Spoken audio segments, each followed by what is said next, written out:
izləyiciləri, mən Günel müəllimə. Bu video funksiyalardan söhbət edəcək, amma belə deyək, bizim kanalda artıq funksiyalar üzrə həm MİQ-ə hazırlaşanlar, sertifikasiya hazırlaşanlar üçün kifayət qədər izahlar var, həmçinin abituriyentlər üçün. Lakin bu videoda buraxılışa az qaldığı üçün buraxılış imtahanına lazım ola biləcək qədərilə funksiyalardan danışacaq və buraxılış imtahanına düşmüş, köhnə illərdə istifadə olunmuş funksiya suallarına baxılacaq. Əvvəlcə gəlin funksiyadan danışaq. Qısaca bir videoya ümumi bir bölməni yerləşdirəcəm. Yəni, belə deyək, bu buraxılış səviyyəsində ondan biraz daha artıq funksiyanı belə deyək, əhatə eləyir. Gəlin başlayaq o zaman. Funksiya deyəndə nə başa düşürük? Funksiya iki cəmiyyət arasında olan asılılıqdır.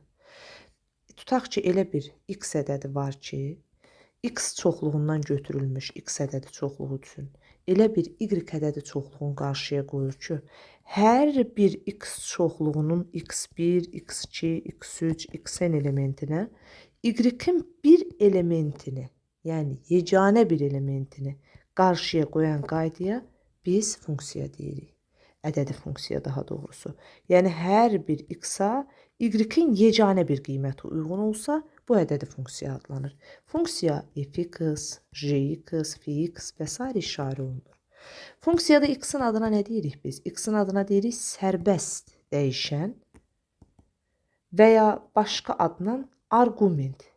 Yəni, arqumentin filan qiyməti hesabla deyəndə funksiyanın arqument x deməkdir.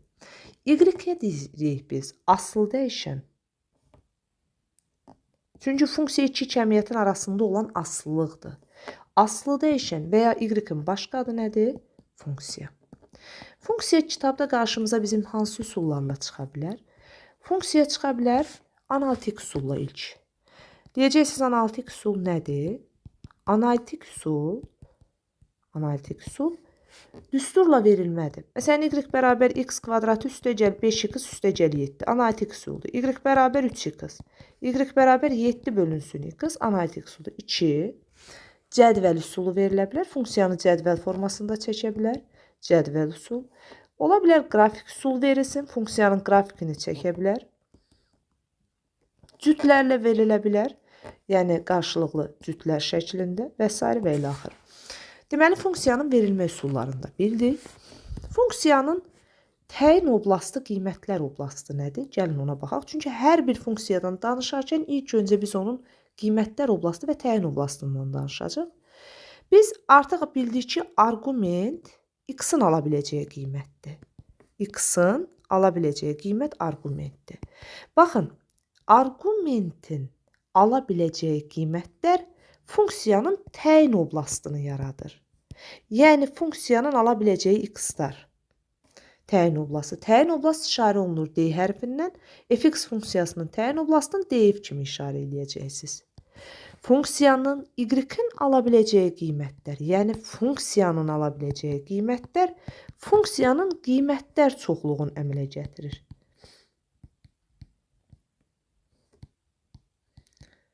Qiymətlər çoxluğu. Qiymətlər çoxluğu işarə olunur y, f ilə. Yaxşı, bəs necə tapılır? Qiymətlər çoxluğu təyin oblast nədir? Məsələn, bir dənə funksiyaya götürürəm. 2x bölünsün x plus 6. Baxın, bir kəsr rasional funksiya. Biz dedik ki, təyin oblast x-in ala biləcəyi qiymətdir. Məsələn, sizdən bunun təyin oblastını soruşur. Özünüzə sual verin ki, burada x nə ala bilməz? Hansı qiymətlərdə mənası yoxdur bu ifadənin? Hamıya məlumdur ki, sıfıra bölmə əməli yoxdur. Yəni, bunun məxrəci sıfır olarsa, biz o halı riyaziyyatda qəbul etmirik. Ona görə bu funksiyanın təyin oblastı -6-dan fərqli bütün ədədlər qəbul olunur. Və sonra aralıq şəklində necə yazacaqsınız testə düşərsə, mənfi sonsuzluq -6 birləşir. Deməli, -6 müsbət sonsuzluq. Yəni, bütün həqiqi ədədləri alır, lakin -6-nı almır. Yaxşı, gəlin bir dənə də qiymətlər çoxluğundan nümunə götürək. Məsələn, y bərabərdir kökün altında x minus 5 funksiyası. Deyir, qiymətlər çoxluğunu tap. Qiymətlər çoxluğu nəyin ala biləcəyi qiymətdir? Y-in. Bir düşünün ki, cüt dərəcədən kök y-in də hansı qiymətləri ala bilər?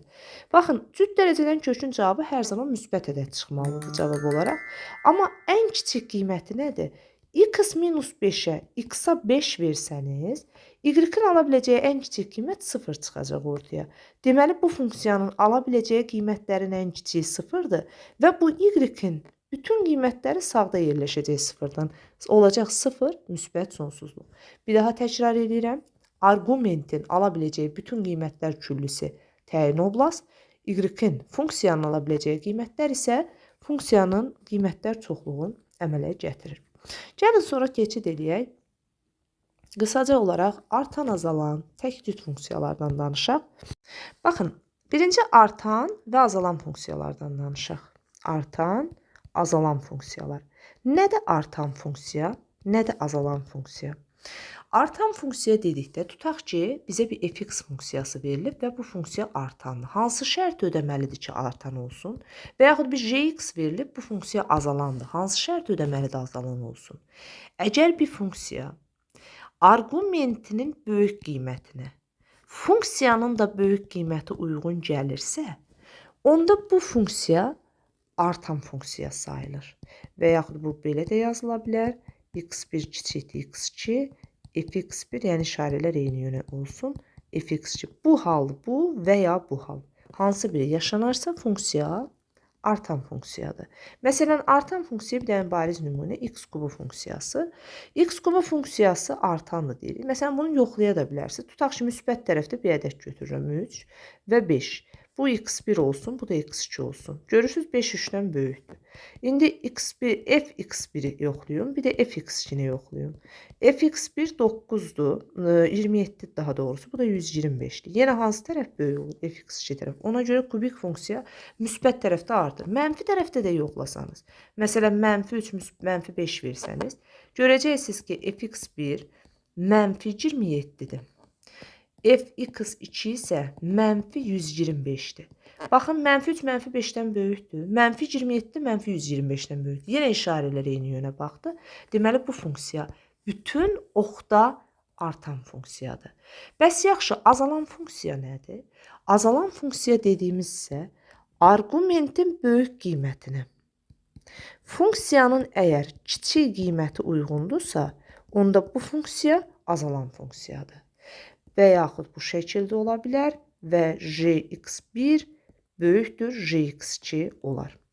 Bəs artan, azalan funksiyanı biz qrafikdə necə görə bilərik ki, bu artanmı, azalanmı? Əgər bir funksiyanın qrafiki, baxın, soldan sağa doğru getdikcə, üzü yuxarı şəkildə qalxırsa, hansı ki, belə bir qrafik çəkim, fikir verin, soldan sağa gedir, üzü yuxarı qalxır. Bu artıq artandır. Məsələn, artana aid ən bariz nümunə dedik kubdur.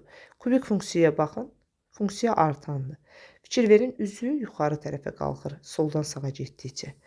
Amma azalan funksiyaların qrafiki necə çəkilir? Gəlin ona da baxaq. Azalan funksiyaların qrafiki isə yuxarıdan aşağı gəldikcə funksiya, belə deyək, soldan sağa gəldikcə funksiya aşağı düşür. Əgər funksiya aşağı düşürsə, bu artıq funksiyanın azalan olduğunu göstərir. Və bir şey bilmək lazımdır ki, artan, azalan funksiyalar bəziləri, məsələn, funksiyada artıq formula baxan kimi onun artan, azalan olduğunu bilmək olur. Deməli, uşaqlar, y bərabərdir kx plus b funksiyasından danışaq. Xətti funksiya. Məsələn, imtahanda düşə bilər ki, aşağıdakı funksiyalardan hansı artandır və ya hansı azalandır? Xətti funksiyada k müsbət olanda artandır. K mənfi olanda azalandır bucaq əmsalına görə. Və yaxud y bərabər ax kubu funksiyası. Y bərabər ax kubu funksiyası. A müsbətdirsə funksiya artandır, A mənfidirsə azalandır. Deyə bilərsiniz ki, müəllim, bəs heç kvadratik funksiyanı bunlara nümunə çəkmədin. Kvadratik funksiya artan, azalan deyilmi? Bəli, kvadratik funksiya bütün oxda artan, azalan deyil. Bunu qrafikindən də görə bilərsiniz. Baxın, bir kvadratik funksiya qrafiki qururam və onun gəlin artmasını, azalmasını müşahidə edək. Fikir verin, qrafik bu hissədə azalır. Yəni, kvadratik funksiya mənfi sonsuzluqdan sıfıra qədər azalır. Sıfırdan müsbət sonsuzluğa qalxdıqca baxıram ki, grafikdə artma baş verir. Deməli, sıfır müsbət sonsuzluq aralığında qrafikimiz artandır. Və artan, azalan funksiyalara aid test tapşırıqlarında biz nəyə fikir veririk? Tərifə. Məsələn, deyirik ki, tutaq ki, fx funksiyası verilib sizə artandır. İndi f5 mi böyükdür, f7 mi böyükdür? Məlum məsələdir ki, artan funksiyanın tərifində deyildiyi kimi, arqumentin böyük qiymətinə funksiyanın da böyük qiyməti uyğundursa funksiya artandır. Yəni bu nə anlama gəlir? Siz bilməlisiniz ki, 7 5-dən böyükdürsə, onda F7 də F5-dən böyükdür. Artan şərti veribsə testdə. Məsələn, bir Jx funksiyası versin, desin Jx azalandı. Yaxşı, J mənfi 3 mü böyükdür, J2 mü böyükdür?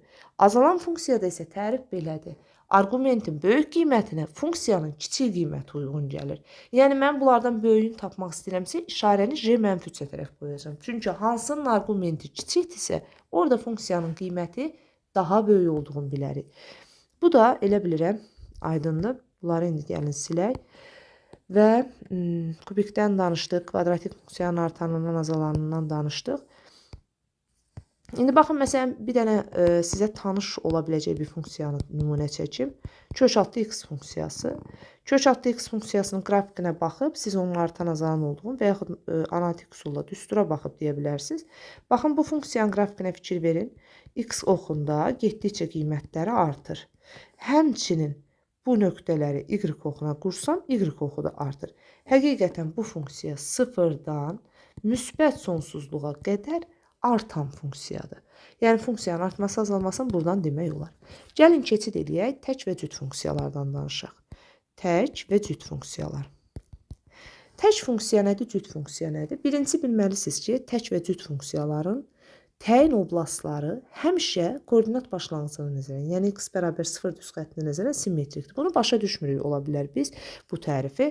Amma gəlin, bunu biraz daha açıqlayayım. Deyirəm ki, tək və cüt funksiyalar x bərabər 0 düz xəttinə, yəni koordinat başlanğıcına nəzərən simmetrikdir. Bunun anlamı nədir?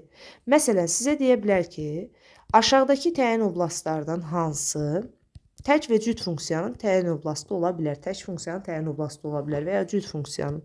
Baxın, 2 dənə təyin oblastı yazıram. Biri bu. Biri isə bu olsun.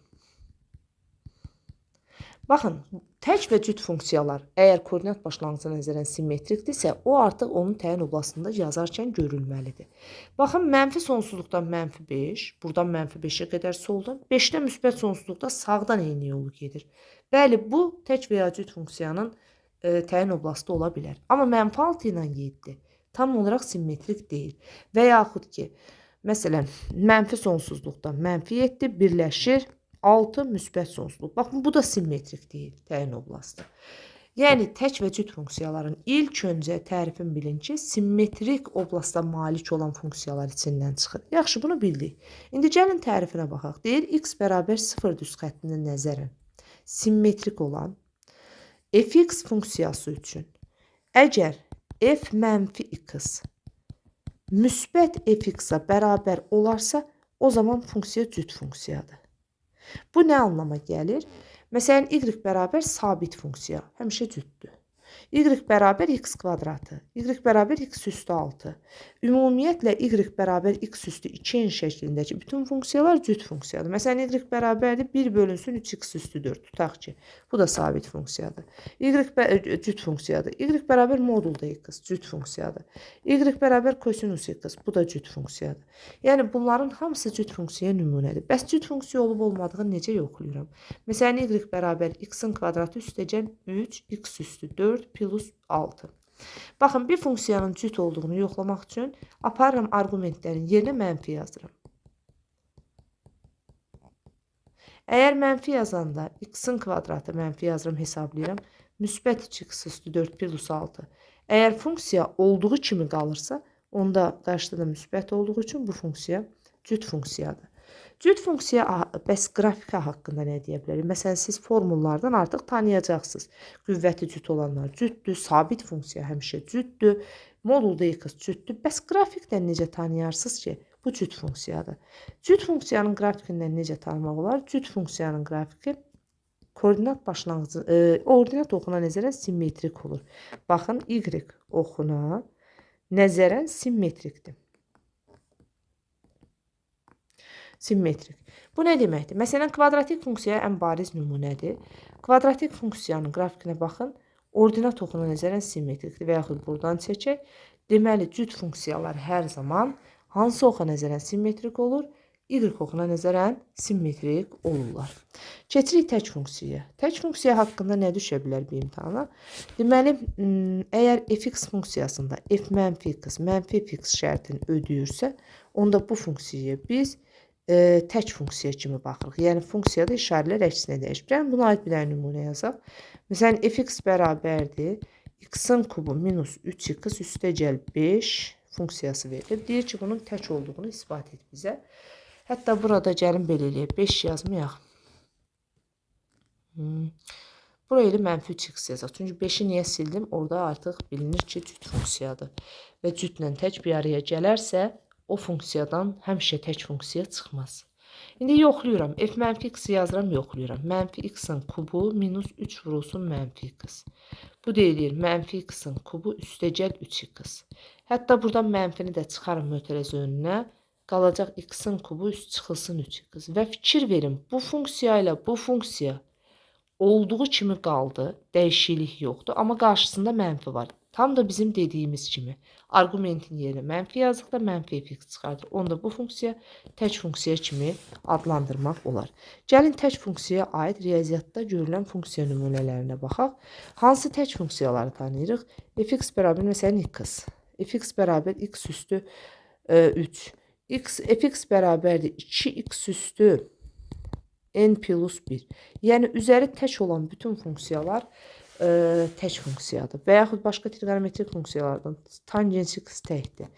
Və yaxud y bərabər sinus x tək funksiyadır. Bəs belə deyək, tək funksiyanı necə yoxlaya bilərik? Məsəl üçün, y bərabərdir tək funksiya və ya cüt funksiya olduğun x minus 3-ün kvadratı üstəgəl 2. Baxın, belə bir funksiya görən kimi uşaqlar ilk baxışdan deyə bilər ki, mənim x minus 3-ün kvadratı cüt funksiyadır. Lakin cüt deyil. Yəni, biz danışdıq ki, x üstü 2n şəklində funksiyalar cütdür. Biz demədik x minus 3-ün kvadratı şəklində funksiyalar cüt funksiya sayılır. Bəs burada nə etmək olar? Gəlin ona bir araşdıraq. Baxın, bunu müxtəsər vurma düsturuna görə açıram.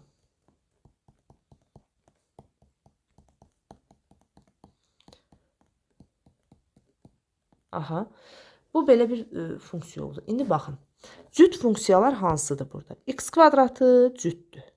9 sabit ədədli cüt funksiyadır. 7x, x tək funksiyadır.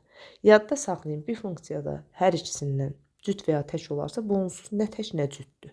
Amma necə yoxlayarsınız? İndi baxın, adi kitab qaydası ilə yoxlamağı başa salıram ki, necə yoxlayaram bu tək və ya cütdür? Bunu belə yoxlayaram ki, x-in yerinə mənfi yazdıq. Və bu eləyəcək x-in kvadratı üstəgəl 7x. Aha, baxaq, mənfi yazanda plus 9. İndi fikir verin nəyə? Funksiya tamam dəyişib. Əgər bir funksiyanın şəkli dəyişirsə, artıq bu nə təkdir, nə də cüt funksiya sayılır.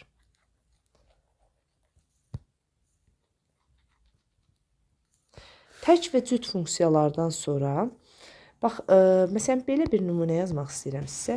Əslində, bunun funksiyanın təyin oblastında deməliydim. Sadəcə, indi yadıma düşdü. Məsələn, f nə yazaq? 2x plus 1 verilib. Bir dənə də fx funksiyası verilib. Və fx-in deyir ki, təyin oblastı mənfi 3 və 5-dir.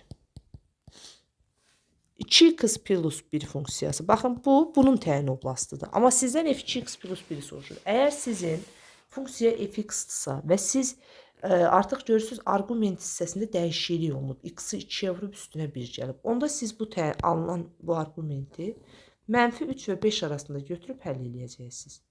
Hər tərəfindən 5 çıxıram. 4, mənfi 4. Və hər tərəfini 2-yə bölürəm. 2, mənfi 2. Deməli, bu funksiyanın təyin oblastı mənfi 2, 2-dir. Deməli, indi keçirik, öyrənirik tərs funksiya anlayışın. Gəlin görək, tərs funksiya nədir? Deməli, tərs funksiyanın ilk öncə tərifi ilə tanış olaq. Tərs funksiya, belə deyək, təyin oblastı və qiymətlər oblastı arasında bir qiymətli uyğunluq yaranan funksiyalarda olur. Buna bəzən dönəm funksiya da deyirlər. Tərs funksiyanı bu şəkildə işarə edirik. Amma nədir tərs funksiya? Belə deyək, funksiya özünün hər bir qiymətini təyin oblastının yalnız bir qiymətində alırsa, bu funksiya dönəm funksiyadır, tərsi olan funksiyadır. Yəni, bu nə deməkdir? X-ın bir qiymətinə funksiyanın bir qiyməti uyğundur. Məsələn, y bərabər x kvadratına fikir versəz, x-ın 2, x-ın mənfi 2 qiymətinə y-in 4 qiyməti uyğundur. Bu isə deyir ki, y-in hər bir qiymətinə funksiyanın x-ın yalnız bir qiyməti uyğun olsun. Deməli, biz kvadratik funksiyada bütün oxda tərsi var sözünü işlədə bilmərik. Amma məsələn, y bərabər x kubu. Baxın, x-a 1 verəndə 1 alır, 2 verəndə 4 alır, mənfi 1 verəndə mənfi 1 alır, mənfi 2 verəndə mənfi 4 alır, yəni mənfi 8 alır. Yəni, x-ın hər bir qiymətini y-in bir qiyməti alır. Bu şəkildə. Bu funksiyalar oldu dönəm. Bəs sizə imtahanda bir funksiyanın tərsini tapmaq tələb olunarsa, necə tapacaqsınız? Bizim əsas məsələmiz budur. Deməli, funksiyanın tərsini tapmaq üçün indi 2 qayda deyəcəm. Bu addımları yerinə yetirəndən sonra funksiyanın tərsi tapılır. Deməli, hər hansı bir fx funksiyası üçün biz funksiyadan x-i tapırıq. Yəni, x dəyişənini y ilə ifadə edirik. Deməli, funksiyada x dəyişəni y ilə ifadə olunur. Və ya başqa sadə dillə x dəyişəni tapılır funksiyada. Daha sonra x-in əvəzinə y yazırıq.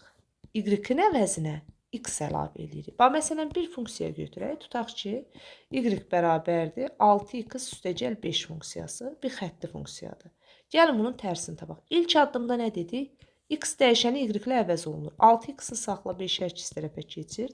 Hər tərəfində 6-ya böl, y minus 5 böl 6. Və indi siz x-i y ilə əvəz eləyəcəksiniz. Əvəz eləyək, y bərabərdir x minus 5 böl 6. Bunun da üstünə mənfi 1 atıram. Yəni, bu funksiya, verilən funksiyanın tərsi sayılır. Məsələn, y bərabərdir x kubunun tərsini tapın. Y bərabər x kubunun tərsini necə tapacam? Hər tərəfindən 3-cü dərəcədən kök alacam. Çünki mənə tapşırılıb ki, x-i tap burada. Necə eləyirsənsə elə x-i tap. Buradan alınacaq x bərabərdir 3-cü dərəcədən y. Daha sonra yerini dəyişəcəm. Deməli, y bərabərdir 3-cü dərəcədən x şəklində olacaq bu funksiyamız. Yəni, bu kubik funksiyanın tərsi olan funksiyadır. Bir başqa funksiyada gəlin istəyirsiniz, baxaq. Məsələn, y bərabərdir. Fərz eləyək, deyir ki, x üstü 3 üstə gəlinsin 5 funksiyasının tərsini tap. Əvvəlcə x kubunu tap, y çıx 5. Hər tərəfindən 3-cü dərəcədən kök al. X bərabər 3-cü dərəcədən y çıx 5 və x-in y-in yerini dəyiş. Bu şəkildə belə bir funksiya olacaq. Bunun tərsi. Yaxşı, tərs funksiya haqqında başqa nə deyə bilərik? Ümumiyyətlə, yadda saxlayın. Əgər bir funksiyanın tərsi varsa, o aralıqda ya artandır, ya azalandır. Yəni, gah artıb, gah azalan funksiyanın bütün ədəd oxunda tərsi olmur. Və yaddan çıxarmayaq ki, tərs funksiyanın təyin oblastı ilə qiymətlər oblastı yer dəyişir. Bu nə deməkdir? Məsələn, deyirəm ki, bir fx funksiyası var və onun tərsi bir gx funksiyası olsun. İndi məsələn, mən f2-yə deyirəm 5-dir. Əgər funksiya 2 nöqtəsində 5 alırsa, onun tərsi 5 nöqtəsində 2 alır. Bunu özünüz də yoxlaya bilərsiniz. Məsələn, fx bərabərdir 2x üstəgəl 3 funksiyası. Bu funksiyanın tərsini həmin addımlarla tapsanız, görəcəksiniz ki, olacaq x minus 3 bölünsün 2. İndi baxın, bununla bu tərs funksiyalar. Gəlin yoxlayaq. X-a 1 versən, y-də nə alarsan? 2 1-in 2, o da 5. İndi gətir burada x-a 5 ver. X-a 5 verəndə nə alarsan? 1. Bax, fikir verin, təyin oblastından qiymətlər oblastı tərs funksiyada yerlərini dəyişir. Yəni, bu f6 9-dursa, onun tərsi j9-da 6 olacaq. Bu da oldu tərs funksiyalar. Tərs funksiyadan sonra keçid edirik mürəkkəb funksiyaya.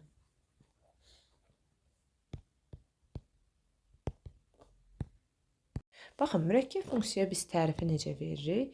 Əslində mürəkkəb funksiya odur ki, elə iki funksiya nəzərdə tutulur ki, deməli bir funksiyanın təyin oblasti belə deyək, asıl dəyişən rolunu oynayır, hansı ki, yəni tutaq ki, 2 dənə funksiya var, f və j funksiyaları. Əgər belə deyək, jx funksiyası f funksiyasının təyin oblasti olarsa, onda, yəni belə deyək, jx-ın funksiyasının aldığı qiymətlər çoxluğu f funksiyasının təyin oblasti rolunu oynayarsa, bu artıq alınır fjx kompozisiyası. Yəni fjx mürəkkəb funksiyası.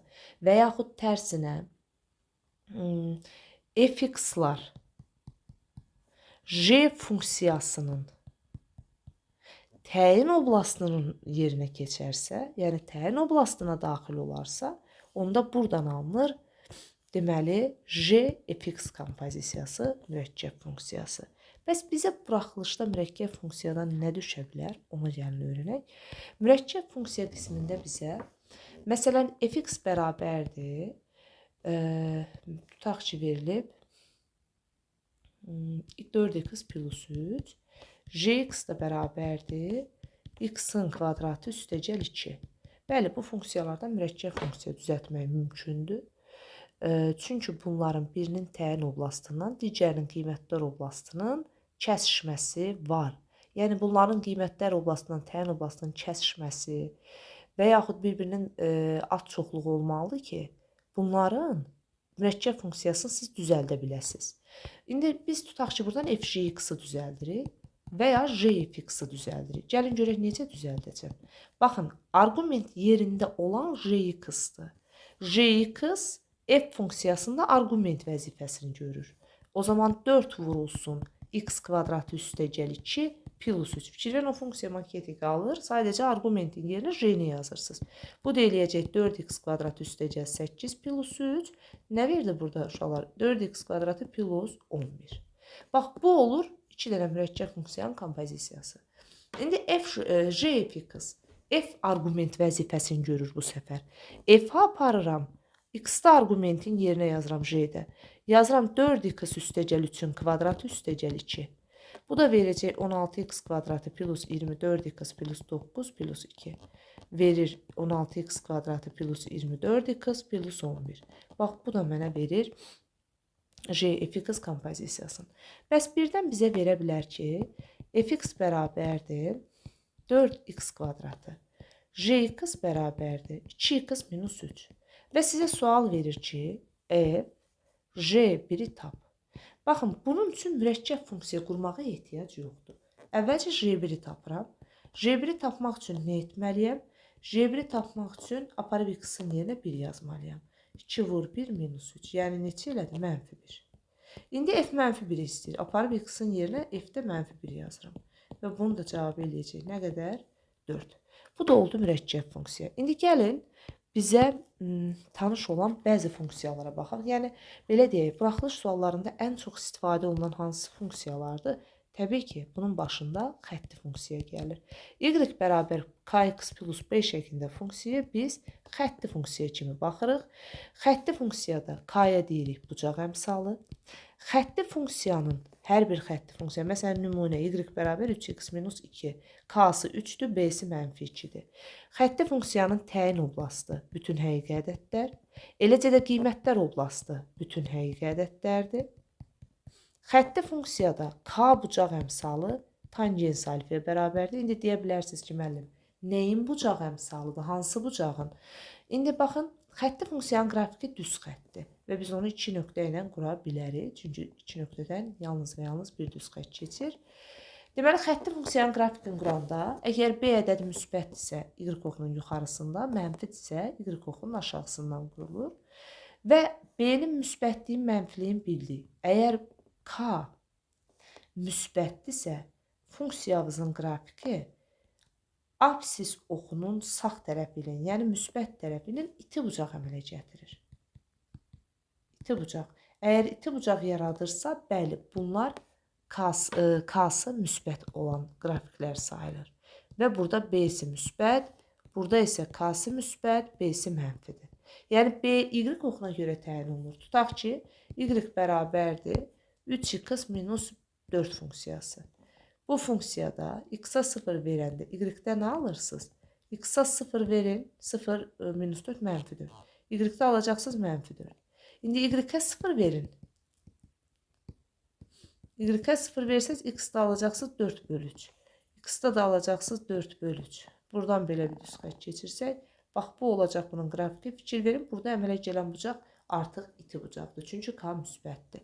Yaxşı, gəlin başqa ikinci halı varmı? Gəlin ona baxaq. Əlbəttə ki, var. Birdən k mənfi oldu. K mənfi olsa qrafik necə olacaq? Əslində yenə yadda saxlayın. Y oxunda kəsdiyi nöqtə B-ni göstərir hər zaman. Y oxunu harda kəsirsə o B-dir. Y oxunun x oxunun sağ tərəfi ilə kör bucaq yaratmağı bacarırsa funksiya, onda bu k-sı mənfi olan funksiyanın qrafikidir. Bu oldu xətti funksiya haqqında qısa qeyd və belə deyək ki, xətti funksiyada hər zaman qrafik 3 rübdən keçməlidir. Xətti funksiya heç vaxt koordinat başlanğıcından keçmir, amma biz xətti funksiyada b-nin yerinə 0 yazsaq, y bərabərdir kx deyə düz mütənasiblik funksiyası alarıq. Düz mütənasiblik funksiyasında isə bilmək lazımdır ki, nəyi? Burada təyin oblastı qiymətlər oblastı. Qiymətlər çoxluğunu. Qiymətlər çoxluğu təyin oblast mənfi sonsuzluq, müsbət sonsuzluq. Məsələn, y bərabər 5x. Y bərabər mənfi 2-də 1x. Ümumiyyətlə, düz mütənasiblik funksiyasının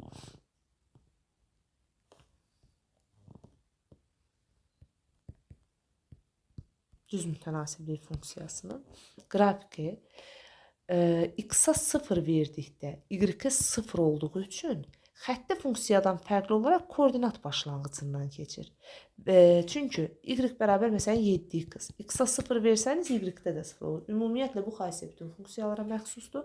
Əgər bir funksiyanın arqumentinə 0 verdikdə funksiyada 0 almağı bacarırsa, onda bu funksiya koordinat başlanğıcından keçəcək qrafiki. Baxın, hansı rüblərdən keçdi? Birinci, üçüncü rüb. Yadda saxlamaq lazımdır. Bu funksiyalarda k müsbət olanda 1-3-dən keçir. Amma k-sı mənfi olanda qrafiklərimiz keçir 2-ci və 4-cü rübdən. Baxın, qrafik belədir. 2-ci, 4-cü rübdən o vaxt keçirilir. K-sı mənfidir. Bu da oldu düz mütənasiblik funksiyası. Gəlirik nəyə? Tərs mütənasiblik funksiyasına. Y bərabərdir x funksiyası. Y bərabərdir k bölü x daha doğrusu. Tərs mütənasiblik də adı bu funksiyanın. Bu niyə tərs mütənasiblik kimi tanınır? Çünki bu funksiyada x artanda y azalır, x azalanda y artır. Tərs mütənasiblik funksiyasının təyin oblastı nədir? Qiymətlər çoxluğu nədir? Bunun hər ikisi sıfıra almır. Sıfıra almadığı üçün təyin oblastı qiymətlər çoxluğu budur. Məsələn, y bərabər 5 bölü x. X-ni ala bilməz, 0 ala bilməz. Və yaxud mənfi 2 bölü x. Gəlin tanış olaq bu funksiyanın qrafikindən. Tərs mütənasiblik funksiyasının qrafiki və digərləri bunun şəkil dəyişmələri ola bilər. Y bərabərdir 5 bölünsün, məsələn, desin modulda x, y bərabər x kvadratı. Ümumiyyətlə, bu tərs mütənasiblik funksiyalarının qrafikini hiperbola deyirik biz. Hiperbola necə çəkilir? Hiperbola, əgər k-sı müsbətdirsə, birinci rübdən keçir, bir də k-sı mənfidirsə, k-sı müsbətdirsə, üçüncü rübdən keçir. Yox, k-sı mənfidirsə, ikinci rübdən keçir və dördüncü rübdən keçir. 2 və 4-dən keçir, k-sı mənfi olduqda. Bu da hiperbolanın çəkiliş forması. Daha sonra keçirik bizim üçün ən çox sual tiplərinin istifadə olunduğu buraxılışda funksiya mövzusuna. Y bərabər ax kvadratı üstəgəl bx üstəgəl s. Deməli, bu funksiyadan danışanda bilirik ki, bu tam kvadratik funksiyadır və bunun şəkil dəyişmələri də məsələn, y bərabər 2x kvadratı, y bərabər 5x kvadratı üstəgəl 6x, bu da kvadratikdir. Y bərabər x minus 7-nin kvadratı üstəgəl 9, bu da kvadratikdir. Gəlin görək kvadratik funksiyanın hansı formalarda verilə bilər? Deməli, kvadratik funksiya birinci, təpə nöqtə ilə verilə bilərmi? Bəli. X minus m-in kvadratı üstəgəl n ilə verilə bilər.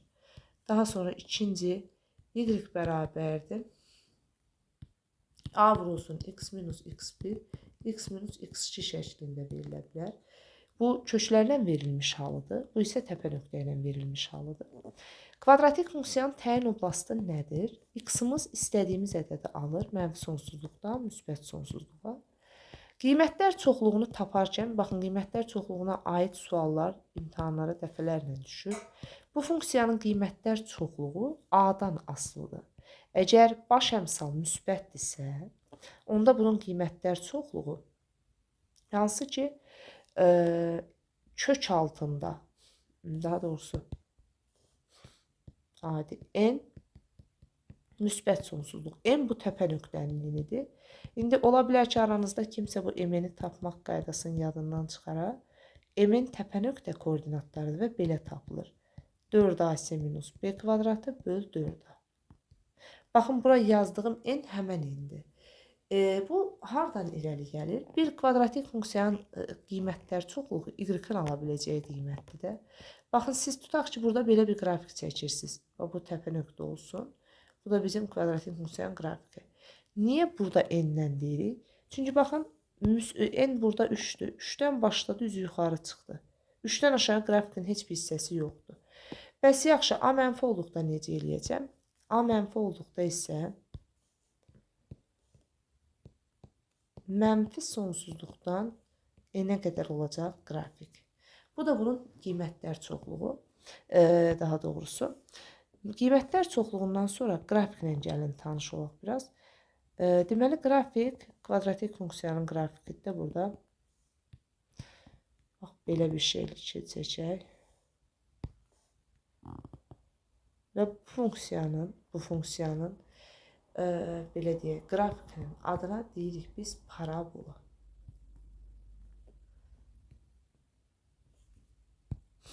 Bu parabola A-dan asılı olaraq dəyişimə uğrayır.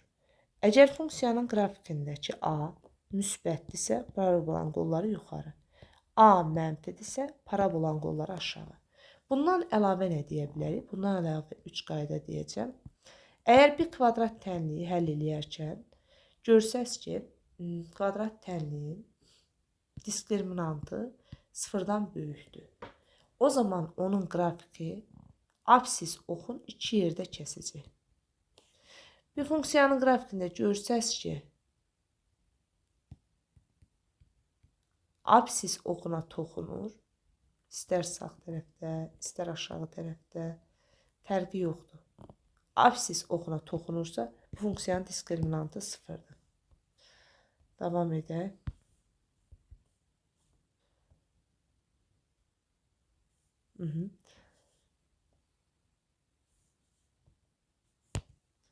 Deməli,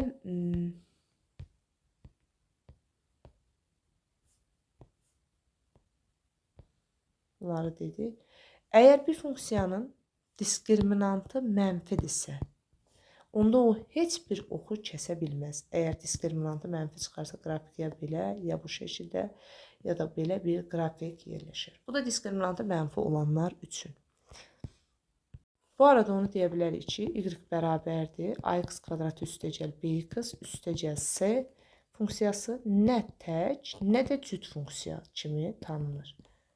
Amma mən məsələn burada şəkil dəyişmə eləsəm, ax kvadrat üstəgəl c yazsam, bəli, bu cüt funksiya olacaq.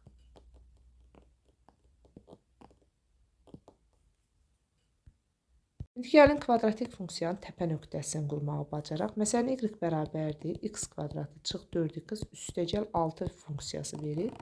Gəlin bunun təpə nöqtəsini quraq. Birinci n bərabərdir mənfi b bölü 2a.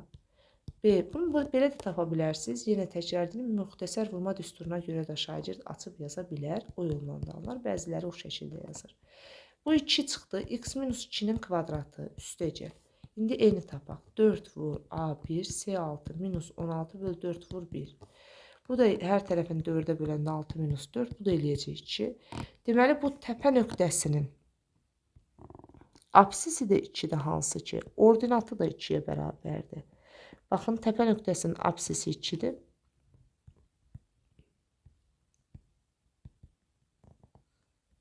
Ordinatı da 2-dir. İndi biz nəyi hesablayırıq? Ordinat oxun harda kəsir? Birincisi A-sı müsbətdir. Biraz əvvəl şəkildə göstərdim ki, A müsbətdirsə üzü yuxarı, A mənfidirsə üzü aşağı yönəlir. Burada üzü yuxarı yönələcək qrafik.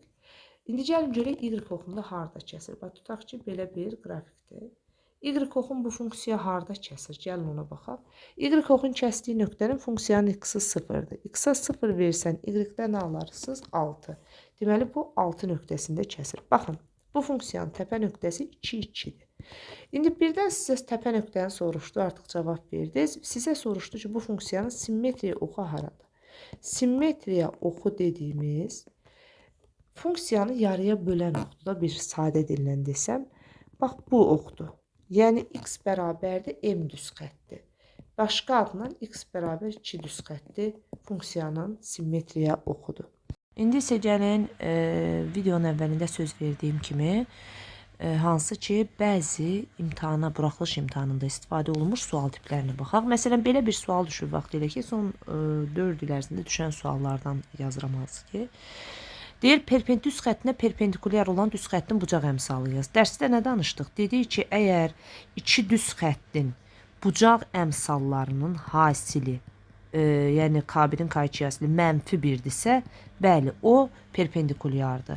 0.5 neçə deməkdir? -2-də 1 qız, çıx 2-də 1. Yadda saxlayın, perpendikulyar olmaq üçün bunun əmsalı nədir? -2-də 1. Bunun tərsinin əksi olmalıdır. -2-də 1-in tərsi nədir? -2. Onun əksi nədir? -2. Deməli, bunun bucaq əmsalı 2x plus b olmalıdır, yəni K2-dir. Ki, hasil -1 versin. Bu belə. Davam edib bir başqa suala. Bir neçə sual hansı ki hazırlamışam burada sizlər üçün. Belə bir funksiyanın qiymətlər çoxluğu sualı düşüb vaxtilə. Burada nədən bəhs edir? Qiymətlər çoxluğu. Kvadratik funksiyada baş əmsal müsbətdirsə, hansı ki bizdə 1-dir, o zaman bunun qiymətlər çoxluğu n müsbət sonsuzluqdur. N müsbət sonsuzluq, n-i tapağın 4 vur ac minus b kvadratı böl 4a. Belə də tapa bilərsiniz. İçərinin tam kvadratını özünüz də ayıra bilərsiniz. Kimə necə rahatsa o üsulla həll eləsin. 4 vur a-da 1-dir. 20 çıx 16, 4 böl 4, cavabımız 1. 1-i aldıq, cavab 1, müsbət sonsuzluq şəklində olacaq. Doğru cavab C variantı. Görürsünüz, sual o qədər də çətin sual deyil. Davam edirik. Deməli, növbəti sual. Növbəti sual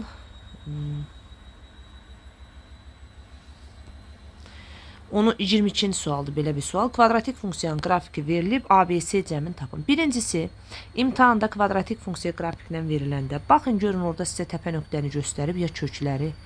Baxırsınız ki, absis oxunda kəsdiyi nöqtəni verib kitab sizə. O zaman köklər düsturunun, funksiyanın köklər düsturundan olan halını yazın. Yəni, x minus x1, x minus x2 şəklində. Y bərabərdir. Bir kökü -1-dir. X plus 1. Bir kökü 3'dür. X minus 3. İndi baxın, sizdə A yoxdur. A-nı necə taparsınız? Bax, bu -3-ün köməyi ilə. Yaddan çıxarmayın. Y oxunda kəsdiyi nöqtə hər zaman absisi 0 olan nöqtədir. Aparırsan, absisin yerinə 0 yazırsan, abituriyentlər bəzən rahat başa düşsün deyə mən çox açıq şəkildə yazıram. Ola bilər kiminsə vaxtını aparsın. Amma videonu saxlayıb yaza biləsiniz deyə bu şəkildə açıqlamalar yazıram. -3, A-mız 1-dir uşaqlar. A-mız 1-dir, lap yaxşı. Funksiyamız x plus 1, x minus 3 şəklindədir. Tamam, mən funksiyanı aldım. Sonra nə istəyir? ABC-ni soruşur. Deməli, A əslində var, C də var. Amma bunu vurub atsanız, x plus 1, x minus 3'ü, x kvadratı minus 2x minus 3 alarsınız. A-vız 1'dir, B-miz -2'dir, C-miz də -3'dür. Cəmi nə qədər elədi? -2 üstə gəl 1. Bunu da cəmi eləyəcək -5. Üstə gəl 1, -4. Sualın cavabı -4 olacaq. Baxırıq belə bir suala. Deyir, absis oxunu müsbət istiqaməti ilə 135 dərəcəli bucaq əmələ gətirən bir M nöqtəsi var. 3, 2 nöqtəsindən keçən düz xəttin tənliyini tapın. Baxın, necə tapa bilərsiniz? Birincisi, hər birimiz bilməliyik ki, K-mız bucaq əmsalında tangens alfadır. Və siz düz xəttin tənliyində Y bərabər KX plus B olduğunu bilirsiniz. K-nın yerinə gətirirsiniz, yazırsınız tangens 135 dərəcə. X üstəgəl B. Tangens 135 dərəcənin qiyməti alır -1. Hətta o -1-i yazmırıq, sadəcə -x. İndi sən düz xətti hardasa yaratmısan, amma sənin B əmsalın yoxdur. Bu nöqtəni vermiş ki, sən burada B əmsalını tapa biləsən. Gətirirsən x-in yerinə 3 yazırsan, y-ə də 2 yazırsan. 2 bərabərdir -3 üstəgəl B, B 5. Artıq düz xəttərliyin aydındır. Cavab olacaq B bəndi. Davam edirik. Ətraflı yazı tələb olunan tapşırıqlarda 2 dənə belə bir sual var. Deyir, funksiyanın təpə nöqtəsinin koordinatlarını tapın. Sizə deyim ki, bunlar əslində bir ildə düşən imtahan suallarıdır. Hər ikisi və ikisi deyəcəksiniz, müəllim, necə olur? 2 dənə funksiya sualı salıblar. 2 funksiya sualı salıblar dedikdə imtahana. Bax, bu sual ki, hansı ki var, bircə dəqiqə onu silək. Bax, bu sualda, bu baxdığımız növbəti sualda, bu üstü loqaritmik funksiyalar bölməsinə aiddir. Üstü loqaritmik funksiyalardan bir sual bəli düşür və bunlar da həmin ili üstü funksiyanın qrafikindən götürülüb sual. Gəlin əvvəlcə bunun təpə nöqtəsini tapaq. Uşaqlar, ax kvadratı üstəgəl bx üstəgəl c-nin təpə nöqtəsi nədir? M-in. M-i tapıram, m bərabərdir mənfi, b-miz 4-dür, a-mız da -2-dir. Bu da eləyəcək 1. N-i tapıram, 4 vur -2, vur 9, minus 16, bölünsün 4 vur -2. İndi baxın, bu eləyəcək -72, minus 16. Bu da eləyəcək -8. -88 böl -8. Bu bizə verəcək 11. Hansı ki? Müsbət 11 bunun bir təpə nöqtəsidir, apsisidir. Daha doğrusu ordinatıdır. Apsisi də 1-dir. 1, 11 nöqtəsi. Cəmlərini istəyir. Cəm olacaq 12. Gəlin verilən funksiyanın qrafikini quraq. Bunu bir dənə silək, bizə burada yer olsun. Deməli, funksiyanın qrafikini necə qurarlar? Y bərabər 3 üstü x. Qiymət cədvəli tərtib edib qurarsam, ondan əvvəl mən sizə belə deyim. Əsası birdən böyük olduğuna görə bu funksiya artandır və bu funksiyanın qrafiki bir nöqtəsindən keçən belə bir qrafikdir. Yəni, mən söhbət nədən gedir? Y bərabər a üstü x funksiyasından. Deməli, qrafik belə olacaq, amma burada üstündəki cüt funksiyadır. Qrafikdə bilməlisiniz ki, hansı ki simmetriklik xassəsi olacaq ordinat oxuna nəzərən. İndi baxın, tutaq ki, bu bir nöqtəsində qiymət istəyir sizdən. 1, 2, 3 qiymət. 1 verdikdə x-a, fikir verin. X-a 1 verəndə y-də 3. X-a -1 verəndə y-də müsbət 3. X-a tutaq ki 0 verdi, y-də 1. X-a -2 verdin, -2 verdikdə yenə müsbət 9. Müsbət 2 verəndə yenə 9. Yəni, burada simmetriklik avtomatik yaranacaq. -1 verdim, bax 3.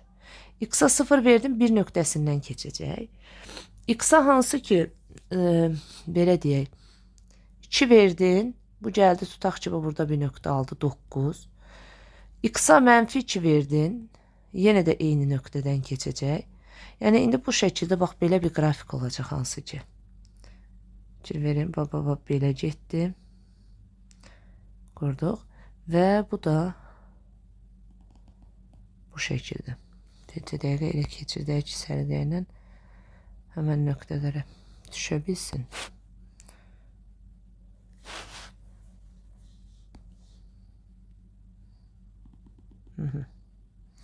Baxın, belə bir qrafik.